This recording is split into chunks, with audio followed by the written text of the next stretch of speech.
hope you all are doing well. Today I'm back with one of the most interesting video. In this video tutorial guys, we will learn how to change fingerprint animation on your Android smartphone without using any extra third-party app.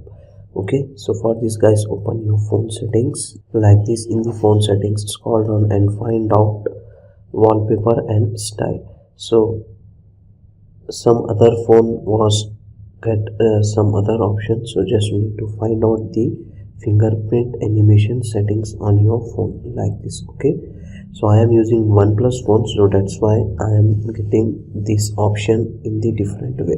From here you can get different animations of for your fingerprint, as you can see guys. If you want to disable it completely, just select none option from here. That's it. Okay, so I am selecting this. That's it. Okay, so from here you can easily able to change your animation for your fingerprint. So that's it for today guys, a short and simple video. Hope you enjoy this. If you enjoy, please guys like, share and subscribe to our channel. Thank you very much.